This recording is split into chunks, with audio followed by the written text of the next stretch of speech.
Lyon నగరం 4/6/1972 ఉదయం 5 గంటలకు మా లాడ్జిలో స్నానాధికములు అల్పాహారం పూర్తి చేసుకుని నేను వర్మ ఎలిజబెత్ కారులో జెనీవా నుండి లియాన్ పట్టణమునకు ప్రయాణ సన్నాహములు చేసుకుంటాం. ఉదయమే అంగడికి పోయి కొన్ని వింత వస్తువులు చూస్తుండగా ప్రయాణములలో మడత పెట్టుకుని చేత పట్టుకొని పోవుటకు వీలైన మడత మంచములు పరుపులు కనిపించినవి. వర్మ వారిని చూచి వ్యామోహపడెను. మా ఇద్దరికి చెరియొక మంచము పరుపు కొనెను. అవి భారతదేశం చేర్చుట సాధ్యము కాదని నేను చెప్పుచున్నా అతను వినలేదు. సులభముగా ఓడలో భారతదేశమునకు పంపవచ్చుననియు తాను పంపుదుననియు కరోల్ సతీమణి వర్మకు పంపు కొట్టుటచే వర్మ కొని ఆమెకు అప్పగించను.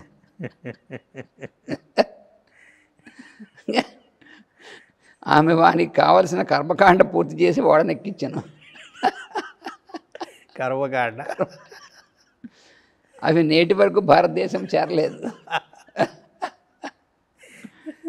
మేము వెంటనే లాడ్జికి తిరిగి వచ్చి ఉదయం 9 గంటలకు కారులో పళ్ళు భోజన పదార్థములు సిద్ధం చేసుకొని జెనీవా నుండి బయలుదేరుతాము.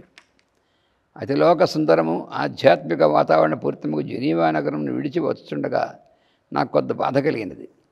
దారి చూపుటకై 30 మైళ్ళ వరకు కరోల్ సతి మా వెంట వచ్చినది. దారి తెలిసిన వెనుక ఆమె యోర్దాన్ అనే గ్రామమును సెలవు తీసుకొని దిగిపోయినది.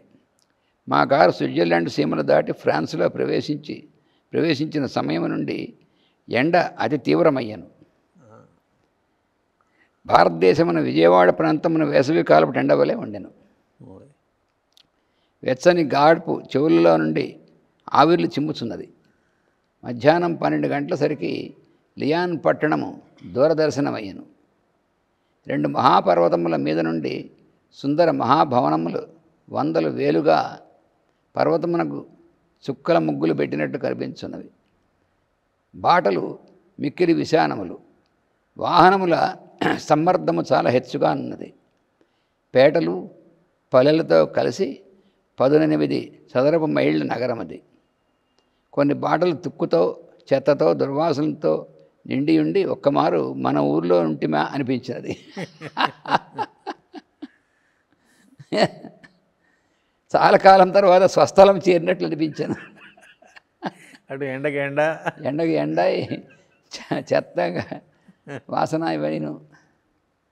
లియాన్ నది అతి వేగవంతమై భయంకరంగా ప్రవహించున్నది. దాదాపు ఐరోపాలో నదులన్నీ భయంకర ప్రవాహ వేగం కలవి. లియాన్ నదిపై అడుగడుగున విశాలమైన వంతెనలున్నవి. ఎలిజబెత్ ఆ వాహనముల సమ్మర్దంలో భయపడుచు కంగారు పడుచు కారు నడుపుచుండెను. తెలియక ట్రాఫిక్ నిబంధనలకు వ్యతిరేకమైన మార్గంలో మలుపులు తిప్పుచుండుట, పోలీసు దాదాపు ఏడుపు ముఖంతో వచ్చి పొలికేకలు పెట్టుట, ఆమె మెల్లగా సర్దుకొనుట జరుగుతుండెను. ఎట్టకేలకు ఒక పెద్ద బాటలో ఒక చోట కారు ఆపి ఆమె దిగిపోయినది. కొన్ని నిమిషములలో మరి ఒక 50 సంవత్సరముల వనితను వెంటబెట్టుకుని వచ్చాను. ఆమె పేరు జినెత్ జార్జ్. ఆమె నన్ను చూచి బాటలోనే నా పాదములపై పడి నమస్కరించాను. ఆమె ఆల్బర్ట్ సెసీ శిష్యుల్లో ఒకతే. ఆమె ఇంటిలో పూజాగృహమున ఆల్బర్ట్ సెసీ ఇచ్చిన నా ఫోటో కలదట. దాన్ని బట్టి గుర్తించి ఆమె నమస్కరించాను. ఆమెకు దూరదృష్టి దూరశ్రవణము శక్తులు ఉన్నవని ఎలిజబెత్ పరిచయం చేశాను. భయంకరమైన ఎండ మార్చుతున్నది. మేము వెంటనే ఒక చల్లని పానీయముల విక్రయశాలలోకి ఆహ్వానింపబడితిమి. పానీయములు స్వీకరించి వచ్చిన వెనుక మరలా కలిసి కొందమని జినెత్ సెలవు తీసుకున్నది. మా కారు ముందుకు సాగిపోయినది. జినెత్ను గోల్చి ఎలిజబెత్ మాకు ఇట్లా పరిచయం చేసినది. ఈమె సహింపరాని కష్టములలో చిరకాలం నుండి జీవించున్నది. జీవనోపాధి చాలా కష్టం. ఆమె భర్త మూర్ఖుడు, దైవభక్తి లేనివాడు. యోగము ఆధ్యాత్మికత మునగు విషయములతో గిట్టదు.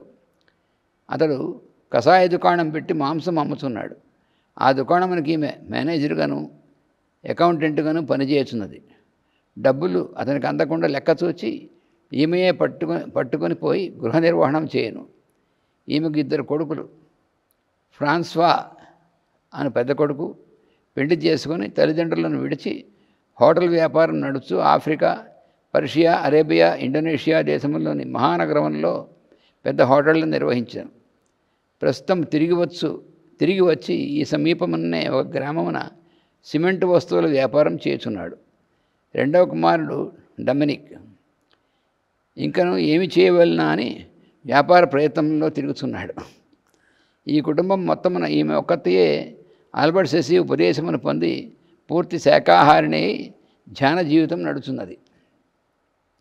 జినెత్ జార్జ్ దగ్గర నుండి బయలుదేరి ఆ మండుటెండలో లియాన్ నగర్ వీధుల్లో సంభాషించుకొనుచు ముందుకు సాగితిమి. ఒకచోట మా కారు ఆగినది. మమ్మ ఒక మేడపై 4వ అంతస్తులోనికి వెంటబెట్టుకుపోయి ఎలిజబెత్ మరి ఒక స్త్రీకి పరిచయం చేసినది. ఆమె పేరు క్లాజల్. ఆమె కూడా ఆల్బర్ట్ సెసి శిష్యురాలు. వరల్డ్ మదర్ కృత సంస్థలో ముఖ్య కార్యనిర్వాహకురాలు. ఇల్లు చాలా చక్కగా అమర్చబడి ఉన్నది. పేదరికము ఉన్నంతలో సంతృప్తి, చక్కని పొదుపు కనిపించినవి. ఆమె తన 2 కుమార్తెలను తెచ్చి పరిచయం చేసినది. నికోల్ అని పేరు గల జ్యేష్ఠపుత్రిక వైద్యశాస్త్రం చదువుతున్నది. ఆమె చెల్లెలు మార్టిన్ గణిత శాస్త్రం చదువుతున్నది. ఇంటి యందు అందరూ క్రమశిక్షణ గల బుద్ధిమంతులు, ఆస్తికులు, నిత్యము యోగ మార్గమును ధ్యానం చేయువారు. భర్త పోయినది మొదలు క్లాజల్ ఆ నగరమునందలి పురపాలక కార్యాలయమున ఉద్యోగం చేయుచు పిల్లలను సాకి చదివించున్నది. ఆల్బర్ట్ సెసి ఉపదేశముచే వారందరూ పూర్తి శాకాహారులు. 3 వరుసగా వచ్చి నమస్కరించి తమ పూజా మందిరమును కొనిపోయేది. అతడు నా ఫోటో ఉండెను. ఆల్బర్ట్ సెసి వారికి ఇచ్చి ధ్యానం ఉపదేశం చేసినట్ట. 5 నిమిషములు ప్రేయర్ చేసుకుని హాల్లోకి వచ్చి కూర్చుంటమి. మా భోజనమునకు బలలపై అన్నీ సిద్ధం చేయబడినవి. నేను వర్మ స్నానం చేయవలని కోరితిమి. పూర్వం బ్రసెల్స్ మొదలగు పట్టణములలో స్నానము లేక బాధపడిన సంగతి చెప్పితిమి. ఆమె నొచ్చుకొని మేము లియాన్ పట్టణంలో ఉన్నంతకాలము ప్రతిదినము తన కారులో తీసుకుపోయి స్నానమునకు ఏర్పాట్లు చేసి మరల దించుదనని చెప్పినది. మేము స్నానం చేసి వచ్చి భోజనములు చేసితిమి. వడ్డన పద్ధతి కొంత భారతీయ పద్ధతిలో శుచి శుభ్రము కలిగి ఉన్నది. ఆమె ఆల్బర్ట్ సెసితో పరిచయం కాకమునుపు సచ్చిదానంద స్వామి శిష్యురాలు. స్వామి శివానందుల మార్గమున నిత్యము యోగాభ్యాసం చేయును. అరవింద యోగేంద్రుల రచన ఫ్రెంచ్ అనువాదములు వారి ఇంట నిత్యము చదువుకొనుచుందరు. ఇంకను వివేకానంద, స్వామి రామదాస్ మొదలైన వారి రచన గ్రంథములన్నీ వారి ఇంటి యందు ఉన్నవి. పార్కిన్సన్ వైద్యశాల. భోజనానంతరము అనేక విషయములు ప్రసంగించిన తర్వాత మధ్యాహ్నం 2:30 గంటలకు బయలుదేరితిమి. అతడికి కొంత దూరమున పార్కిన్సన్ వ్యాధిచే బాధపడే రోగుల శరణాలయము ఒకటి ఉన్నది. అతడ 3:30 గంటలకు నా ఉపన్యాసం ఏర్పరపబడి ఉన్నది. ఉపన్యాసానంతరము ప్రశ్నోత్తరములు. మేము బయలుదేరి శరణాలయమునకు వెళ్ళితిమి. పరిశీలింపగా కొందరు న్యాయవాది స్త్రీలు ఒక శరణాలయం పేరు ఒక చిన్న ఇల్లు తీసుకొని కాలక్షేపం చేయుచు కొంత ధర్మాదాయం అనుభవించున్నారు. ఒక పాడుబడిపోయిన పాత పెంకుటింటి శిథిలమైన తలుపునకు పార్కిన్సన్ హౌస్ అని బోర్డు కనిపించినది. కొందరు న్యాయవాదులైన స్త్రీలు టీవీగా దుస్తులు ధరించి మమ్మల్లోనికి ఆహ్వానించిరి. అందుకు వృద్ధ స్త్రీ ఆ సంఘమునకు నిర్వాహకురాలు. ఆమెకు చాలా ఆస్తి ఉన్నది. ఒక గ్రామమున వ్యవసాయము, పండ్ల తోటలు, పాలు, తేనె వ్యాపారం చేస్తున్నది. ఈ శరణాలయము సర్వము ఆమెయే నిర్వహించున్నది. పార్కిన్సన్ వ్యాధిని గురించి ఒక 4 పేజీల మాసపత్రిక నడుపుతున్నది. ఆ సంఘమున డైరెక్టర్లు, కమిటీ మెంబర్లు ఆసీనులై ఉన్నారు. ఆ కార్యాలయమున ఒక కరస్పాండెంటు, ఒక వంటవాడు, ఒక వడ్డనవాడు, ఒక గుమస్తా, ఒక పరిచారిక ఉన్నారు. వీరందరినీ పార్కిన్సన్ రోగుల ఆదాయ నిధితో మేపుతున్నారు.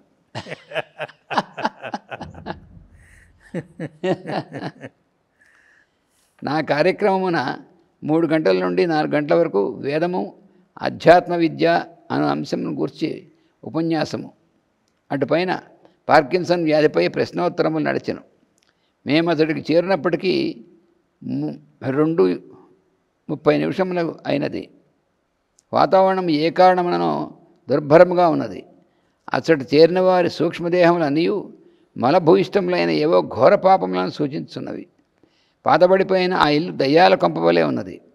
శుభ్రము చేయుట లేక అంతయు మలినముగా ఉన్నది. వెలుతురు గాలి లోపలకు ప్రవేశింపక ఏదో నాచుకుళ్ళిన వాసన వేయుచున్నది. ఎక్కడ? ఫ్రాన్స్లో.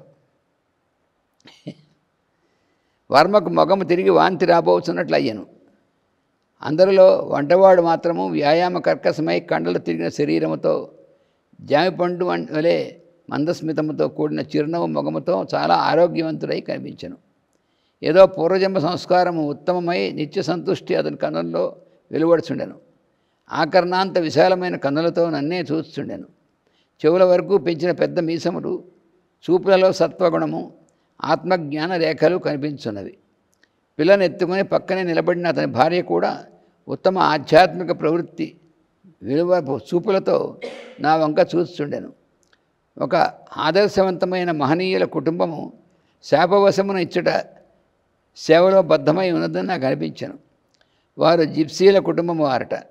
ఇక మిగిలిన వారందరూ సంకుచిత స్వభావులు, నీచులు, ధనలోభులు, పాపాచరణ గలవారుగా నాకు గోచరించిరి. ప్రొపరేటర్ అయిన ఆ ముసలి లాయర్ మమ్ము సగౌరముగా ఆహ్వానించినది.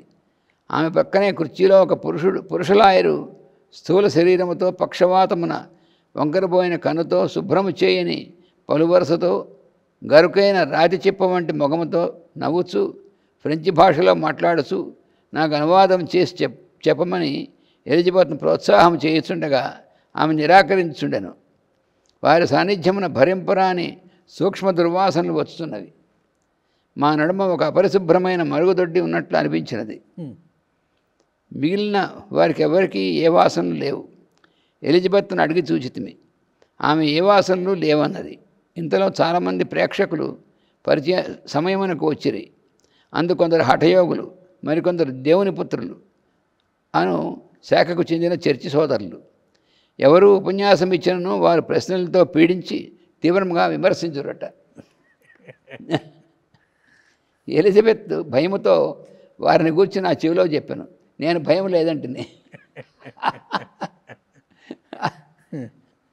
లాయర్లు వరుసగా పార్కిన్సన్ వ్యాధిని గూర్చి శాస్త్రీయములైన ప్రశ్నలు కురిపించిరి.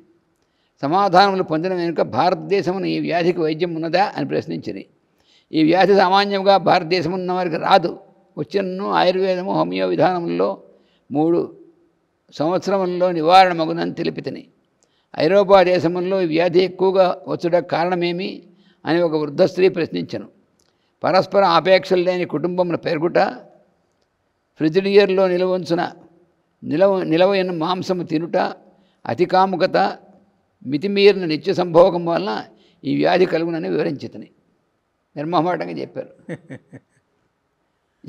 ఇప్పుడు ఈ పార్కిన్సన్ డిసీజ్ మన దేశంలో కూడా బాగా పెరిగిపోయింది.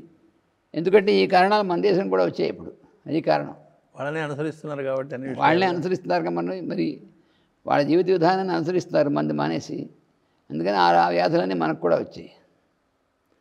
వృద్ధ స్త్రీ మరల ఇట్లు ప్రశ్నించను. పార్కిన్సన్ వ్యాధి భౌతికమా మానసికమా? భౌతికమునకును మానసికమునకును భేదమేమి అని అడిగింది ఆవిడ.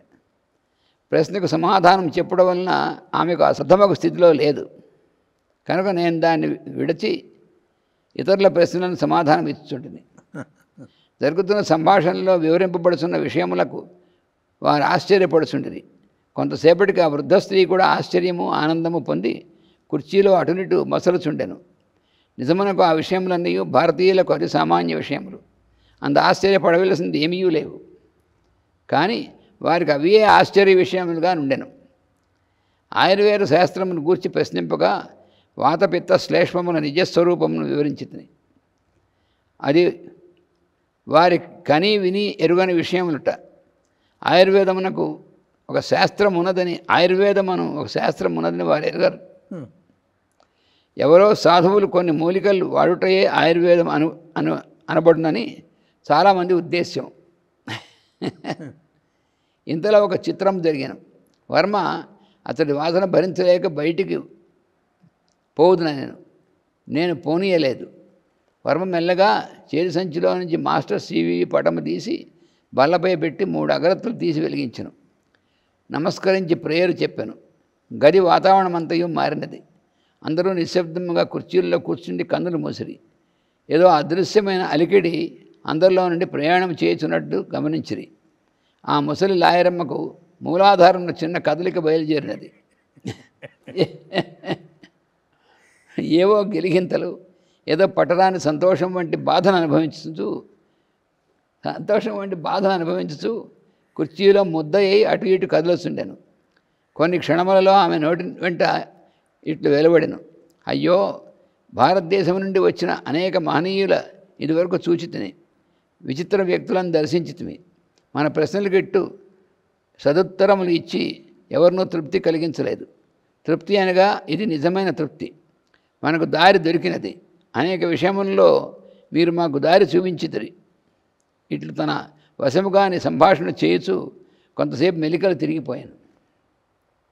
మధ్య మధ్య ఫ్రెంచి భాషలో మిగిలిన వారిపై పెద్దగా అరచుచూ నవ్వుచూ చేతులు త్రిప్పుతుండెను.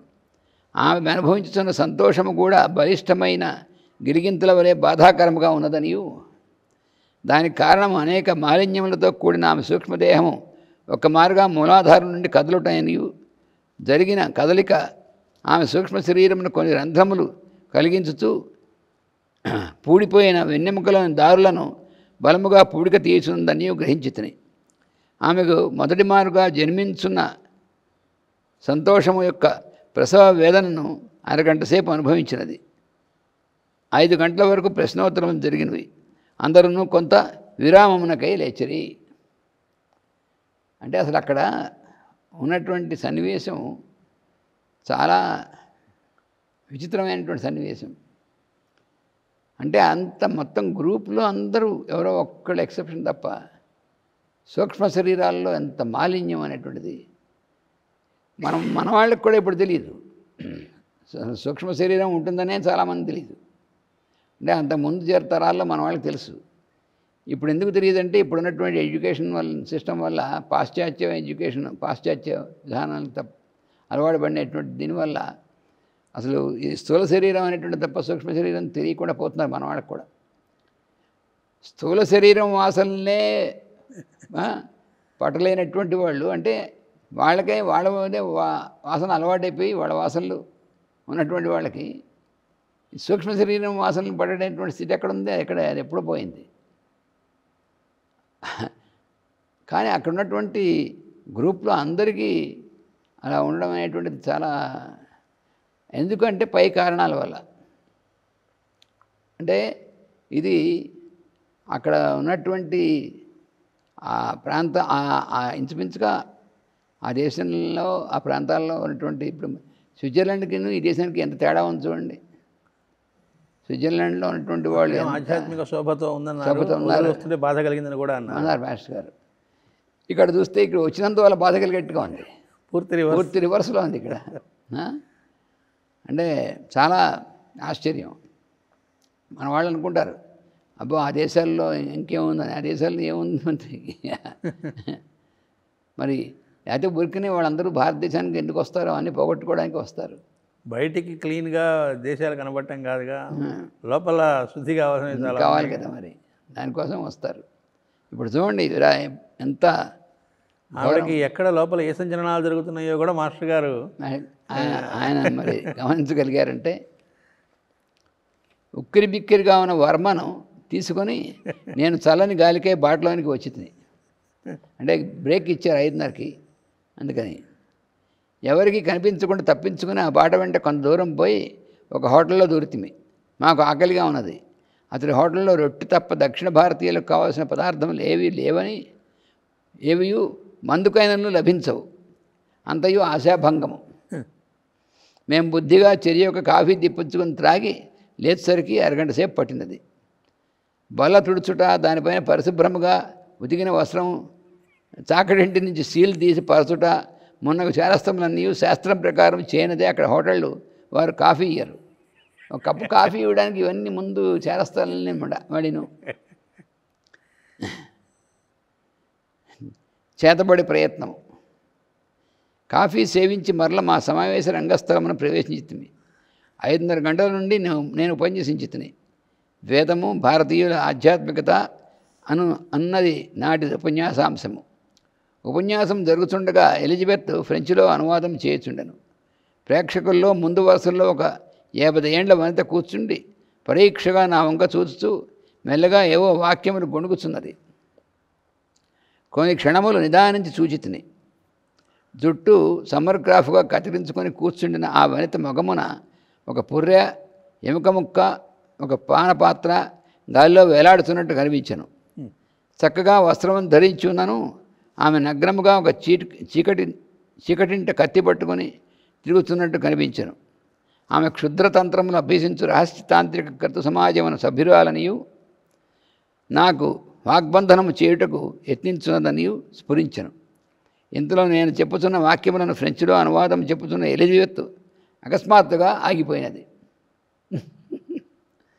ఆమె నోరు మూతపడినది. ఏదో చెప్పులకు ప్రయత్నించుట, మాటలు స్ఫురింపకుండా జరుగుతున్నది. నాపై ప్రయోగించిన వాగ్బంధము ఎలిజబెత్పై పనిచేయుట గమనించుతుంది. ఈమె ఏం పని చేస్తున్నది? అందుకని పక్కన ఆవిడ మీద పనిచేసింది.